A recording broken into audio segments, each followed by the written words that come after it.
Good afternoon from the Homesteading grandparents, and welcome to this week's Swing and Swat. Man, looks like 2021's off to a bang, just like 2020. Maybe even a continuation of 2020, looks like, huh? I think it's a continuation. Yeah. We've definitely faced some challenges so far this year. Hopefully things get better. We'll just have to kind of ride the year out and see, right? So what are we going to do in the meantime? Are we going to stress over it, or are we going to worry about it? Well, I'm here this afternoon to say, don't sweat the small stuff. And just remember, everything's small stuff.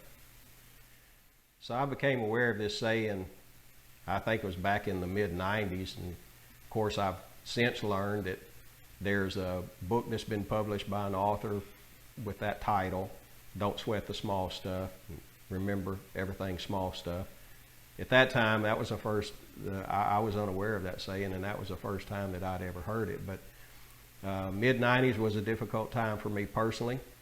I was going through a divorce, and one of my coworkers come to me one day. He could see I was under a lot of pressure, and he came to me, and he said, "Hey, Paul Phil," he said, "don't sweat the small stuff. And just remember, everything's small stuff." And I stopped, and I was like, "But you don't know what I'm going through. That's not small stuff." Well, he had been through a divorce as well, so it did make me pay attention to what he was saying, because I knew he had been in my shoes and he had walked down that road. So that's the first time I ever heard that saying. And since then, I've started trying to apply that to my life in various situations and circumstances. And it's helped to sort of manage the stress. So I think given the challenges that we faced in 2020, 2021, well, you know, I guess it goes back further than that. Mm-hmm. Thinking back to probably 2017, of course, there was Hurricane Harvey during 2017. I got laid off in February that year, though. And Nan got laid off in February of 2017. Then Hurricane Harvey, which we flooded during Hurricane Harvey, and had a total rebuild of our outbuilding, or our apartment. And then our house, the main house that we live in here, we had to pretty much rebuild it from 4 feet down. And then 2018, we received 2 teenage kids. That's right. We got two of our older grandchildren that came with us. 2019, of course, got the 4 little ones that we currently have today. 2020, COVID. Nan got COVID and got very sick. I got COVID and dealt with it. What else in 2020? I think that's probably... And that was enough. That was, yeah. That was for sure That was enough. So 2020, and then 2021, here we've started off with the polar vortex that was here last week, and temperatures got way down, and looks like it's done quite a bit of damage to our citrus trees and stuff. And then fortunately, and we're really blessed, honestly, we're really blessed that we didn't have busted pipes. We only had one item that we've had to replace. So very blessed, but a challenge for our area nonetheless, our community, and then really the whole state of Texas, or at least the central part. I don't know how far out west this impacted them in Texas, but it definitely did here in East Texas, Central Texas, and here on the Gulf Coast. So a lot has happened in the last 4 years, and a lot of opportunity for one to get discouraged and start thinking about what next. And in fact, I've heard different ones along the way, you know, say over time, say, "Man, I've just never seen anything like this. Times are just getting tougher and tougher and harder, and things are happening, and we just never seen anything like that." And I guess inside I kind of start chuckling, because I guess I back up and look at the bigger picture. And while what one is saying along those lines is a true statement for our generation. This is life, and this good old Mother Earth is nothing but a cycle. There's nothing new under the sun. If you go back thousands of years ago through different empires, different reigning parties, different reigning governments, you see this same cycle happening. There's good times, there's bad times. There's times when people believe in, probably have a stronger faith in God, and then there's times when the population has turned away from their higher power. So it's nothing but a cycle. And what we're seeing today is, yes, it's new to our generation. Yes, it's different. But it's nothing different that hasn't happened throughout the thousands and thousands of years. And so I kind of chuckle when I hear that saying. In fact, one of my former coworkers, this was probably back in it's probably the early 90s. I was working with a gentleman, and one of his favorite sayings was, hey, Christian brother. He was always, hey, Christian brother. And he'd call everybody, hey, Christian brother. And he would say, we're just talking along there, and he'd generally make the comment, well, cheer up, because things are going to get worse. And I mean, that's the truth of the matter. That's the fact. I don't say that because that should discourage us. It should get us down. That's not it at all. It's that, we as believers cheer up because things are going to get worse. And we should, I guess, really start kind of looking forward to that, huh? I think so. It's in the Word, and we have to believe what the Word says. So things are going to get worse. Yeah, and what we do is just prepare, right? Yes. I mean, we start preparing, and again, that kind of leads us to what I was thinking about, is don't sweat the small stuff.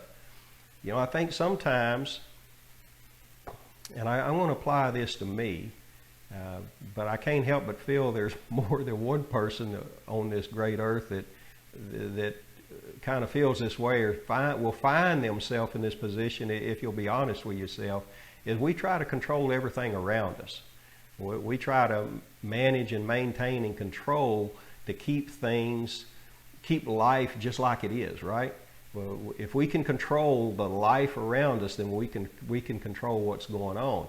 So when one of these uncontrolled events surface in our life, we start stressing out and kind of going crazy. It's like, well, how do we deal with this? What do we do with this? So I think really, as a rule for me, I try to control life around me. In reality, what I should be doing, and I do, I try to focus on it. The older I get, I really try to focus on this, is quit worrying about that stuff and quit sweating that small stuff, because really it is a small stuff. And I'll show you here in a minute what I mean by that. But, quit focusing on that stuff and focus on, what can I take away from this event? What can I take away from this circumstance that is currently existent in my life that will make me a better person, and that will enable me to help my fellow man? So that, to me, that's kind of the key with, don't fight life. Don't try to control what's going on around you. And I'm going to finish up with a Serenity Prayer, but there's some verbiage in the Serenity Prayer that really kind of hits home. There's some things we can control, there's some things we can't. And those things that we can't control, it's best for us to figure out how to manage the stress that is associated with that. So, two things that I was going to I think show you that may be a tool that may help, or at least keep some things in perspective about not sweating the small stuff. Now, before I go forward, I do want to stop and say, there's circumstances in life that are major, and Nan and I are not at all trying to minimize circumstances that that we as human beings face. Loss of jobs, death in the family, death due to COVID, cancer. I mean, there's all kinds of major events, and I'm not minimizing those events. What I'm trying to encourage us on today is don't sweat it. Because when we look at the big picture, and I've got a timeline that I'm going to show up here in just a second, but a timeline, and when we look at that timeline, I've got a timeline of put together one for my life, and you can see here where the very first line on that timeline is the one that we kind of focus on, is day to day, day-to-day living. We're living life day to day. We're fighting, struggling with our circumstances, whatever life has brought to us, and we see life like that first line where it's just goes on forever and ever and ever, and our circumstance may continue on for a long period of time. But as we start working down through each one of those lines on that timeline, we can see where in the big picture, in the grand scheme of things, circumstances in life are really not that big. Remember, everything is small stuff. And I started trying to process that, and this little timeline helped me do that. If you get down to that last line, and it's talking about BC, AD, and you put my existence on that big timeline, that one that just goes, this is just a snapshot of what I think it's 3,500 years, BC, 4,000, something like that, is you put my lifespan, and let's just assume I live to be 100 years old, and you put my life on that timeline, it's really a pretty small blip. The oldest, to my knowledge, there may be someone older, but to my knowledge, Methuselah, out of the good book, he lived almost like 1,000 years, 900 and some odd years old. And look at his blip. The grand scheme of things is like, we're not even going forward or backwards, into the 7, 10, 20, 30,000 BC. We're not even looking at that on the grand scheme of time. We're just looking at 7, 10,000 year span there. And he lived 1,000 years, and that's the blip that he made on the screen. So, when we're going through these situations in our life, Hurricane Harvey, I mean that was the end of August, I believe it was, 2017, and it was like taking a can of confetti. We're rocking along in life, and the can of confetti, all that confetti was contained within the can, right? I mean, I had control of the world around me. I was controlling things, right? And then this uncontrolled event that I have no control over came along, and it was like you threw that can of confetti up in the air, and all those pieces just went everywhere. That was life for us. We, in a 12-hour, probably a 12-hour span, we went from, life normal for us to now we've got carpet ripped out of the house. Now we've got sheetrock. We're cutting it out. We're pulling insulation. I mean, it was total world upset, right? Our world upset.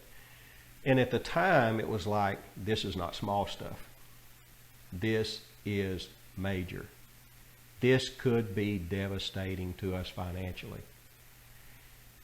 And I don't know, we marched on there for August to December, I think, when we finally got everything repaired, rebuilt.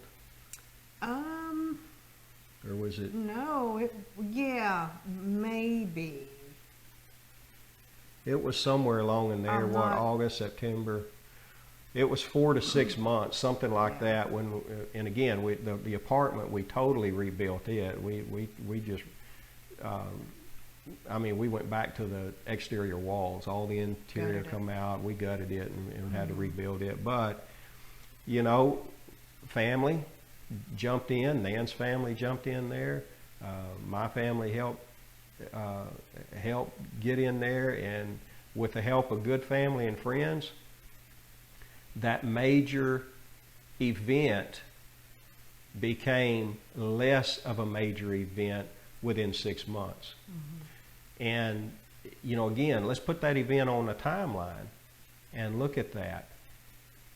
And here, you know, let's say I lived to 2060. 2017, that would be my 100-year mark, right? 2017 is just going to be a small blip on the radar. So if we can sort of view our current circumstance in light of, you know, it may not always be this way.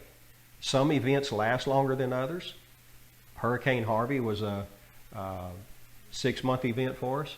You know, all the destruction was done in a 10, 12-hour period, but it took us 6 months to recover. The event with us raising our grandkids, that started in 2019, and it'll run, you know, 15 years. So, you know, that event will last a little bit longer. And of course, there's your day-to-day struggles with you know, raising the kids. This morning we got a call from the daycare where Noah was, you know, he was acting out a little bit and you know, misbehaving.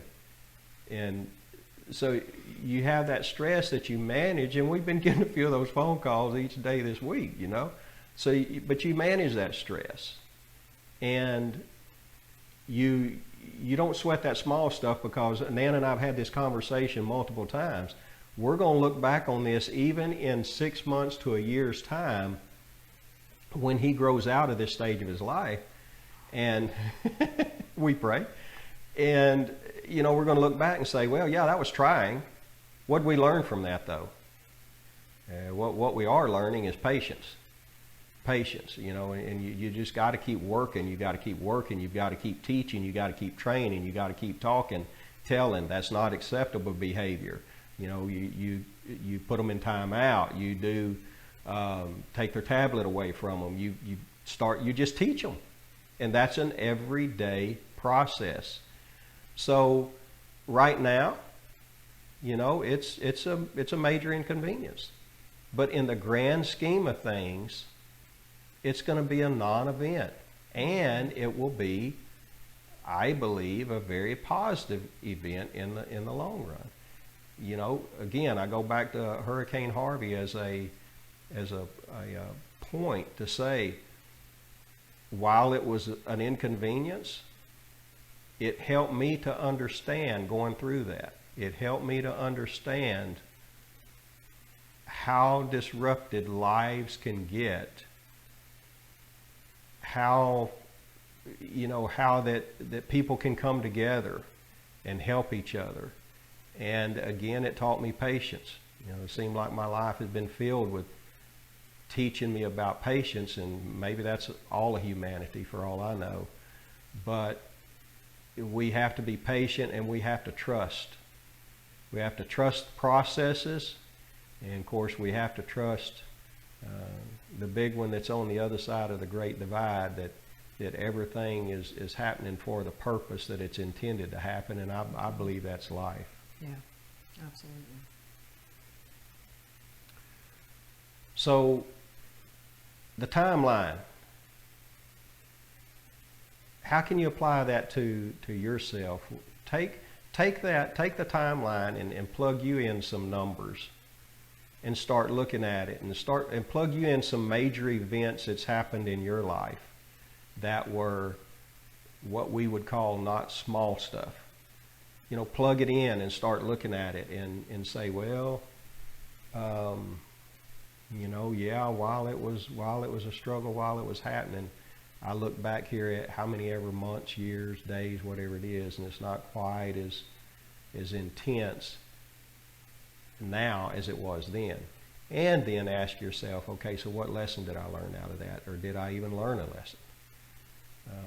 I really feel like that, that we should strive to learn a lesson out of every positive or negative event or trying event in our life. But plug you in some numbers there and some dates and see how that if that don't bring a different perspective to your situation that maybe you're currently in right now. Because one thing we can promise is if life is rolling good for you now, just give it a little bit and we'll be hitting a battle, we'll be hitting a struggle, and that's when we got to bear down and say, okay, I got to remember what where's my anchor, where's my holding points. Kind of like the monuments. We have monuments all over the great United States of America, and they've been put there for a reason, and we should be building monuments in our life. And when we hit a rough patch of time, we go back to that monument and you say, okay, so how did I deal with that? How did I handle that situation? What were the key points that I learned through that's going to help me get through this situation today? So build monuments. It's the other thing, build monuments in your life, right? That's right. We have to. Yeah, build them, and use your experiences or the events in your life to establish those points, and this timeline will help you do that too. It'll help you go back and recall some of those events, and you may look back on that and say, man, God helped me through that one, so I know I can trust him to help me through this one too. And or you may say, well, I learned this, the tool I learned out of that, or the trick that I learned out of that will help me get through this situation. So that's one thing. The other thing that I wanted to talk about a little bit this morning concerning not sweating the small stuff. Life is full of stress, and certainly in 2021, life just marches on at such a rapid pace, and everyone it just seems like we're nonstop with life. And it's filled with nothing but stress. And how can we manage that? How can we better manage that stress that will let us do what we're talking about, not sweating the small stuff? So, I think it was he was one of our presidents, maybe the 34th. I can't remember. I was reading a little bit up on it, but. Dwight Eisenhower, if you've ever heard of President Eisenhower, his sort of claim to fame, of course, a military general, I believe it was, but one of his claim to fame was he was an organizer. He was very organized in his approach, and he was able to accomplish a lot in his life by using some principles. And it's become known as the Eisenhower box, and I'll show you that. But if we take let's take our task for the day. I've used this since I learned it through my work. I've used it here at home. And I can take the task, let's say for a weekend that's coming up. I've got a weekend and I've got some items that I want to work on and get knocked out. So we prioritize them. And we can prioritize them by what's urgent, what's not urgent, what's important, and what's not important. So if we write down, or mentally write it down, what is the task that we want to accomplish for the day or the weekend or the week or whatever, then we apply, okay, so is that urgent? Is that something that has to be done now, or is it not urgent? We can push that out. How important is it? Is it very important that we get this done? Or can that wait? And is it not important? So you can see by the box there, the way the Eisenhower box works, is if you have something that is important and urgent, you do that. If you have something that's important but not so urgent, then you get to make a decision there. Okay, so do I push that or go put it second in line, third in line? Where do I prioritize that? And then if it's urgent but it's not important, get the grandkids to do it. Sure. No, get someone else to do it. Delegate. That was his approach, is you delegate. And then, of course, if it's not urgent and not important, then you just wipe it off the slate. So that has helped me a lot, because, hey, raising kids, and you guys that are raising kids, you know that. But for us grandparents have been out of off the circuit for a while, and now back on the circuit, we're having to relearn some of these things. But there's a lot to be done. You've got, around here in the evening times, it's, get the kids from school. Right now they're in school. Get them from school, get them home, give them, a few minutes time on their tablets or some relaxation time while Nan and I, or Nan or I, whoever's doing it that day, preparing the evening meal. We get them up there, get them fed, and then it's bath time, then it's homework time, and of course we're doing these things simultaneously, bathing and homework time, and then of course there's, wind down, get ready for bedtime. And then there's the other chores with the feeding the chickens, feeding the dogs, and gardening season's coming on. We got vegetables to take care of, planting to do, and it's endless. Your life's the same way. We're no different than you are, and you have lots to do. Well, the Eisenhower box will help us organize and prioritize what do we need to get done. Believe it or not, it will be very effective. How do you manage the stress? Deep breaths. A lot of deep breaths. Especially when I get those little notes on the phone. Noah just hit a kid, or he spit at a teacher, or he bit somebody. It's endless. It is endless. And my children were not that way. So raising a child that is very independent, he is very, very independent. While he's very loving, he can be mean. That boy is mean. But we're trying to show him that is not right, that is not proper. And he's going to get there. He's going to get there. He will. It's just time. And the other three, they have their little challenges they present as well. Yeah.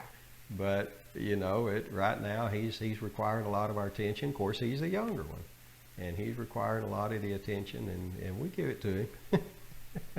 One way or the other. We give it to him.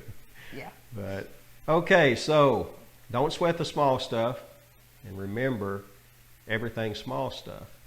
I promise you, when we back up and we look at it from a bigger picture, a higher level, we'll begin to see that, okay, I'm probably stressing over something that's not quite as important as I think it is.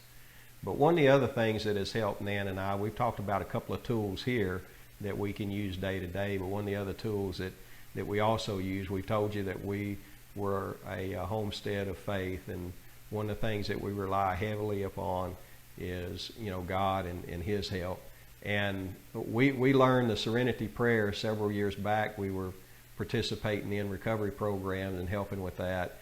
And the Serenity Prayer has been a real good help too.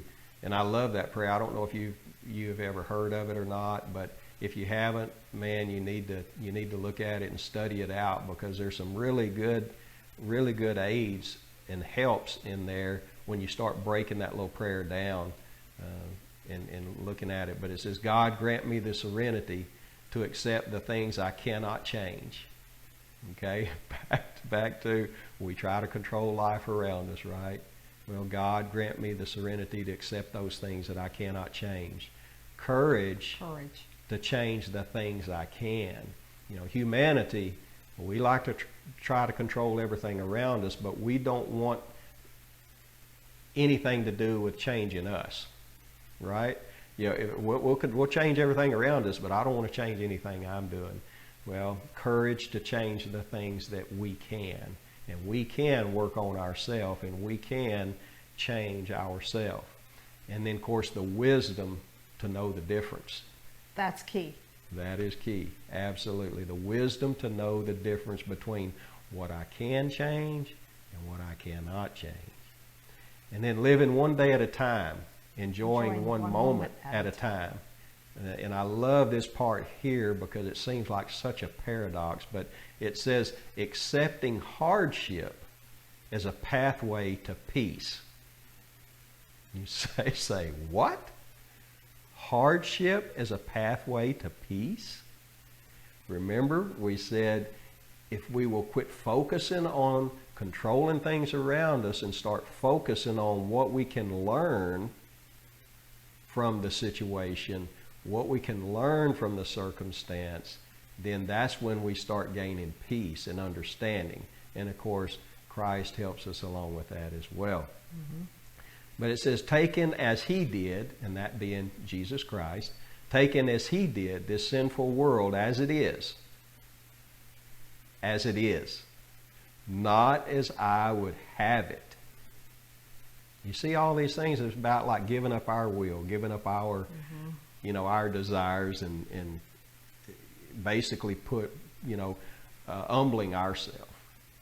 But not as I would have it, trusting that he will make all things right if I surrender to his will. And he will. We surrender to his will, he will help us. That I may be reasonably happy in this life, and of course, supremely happy with him forever in the next.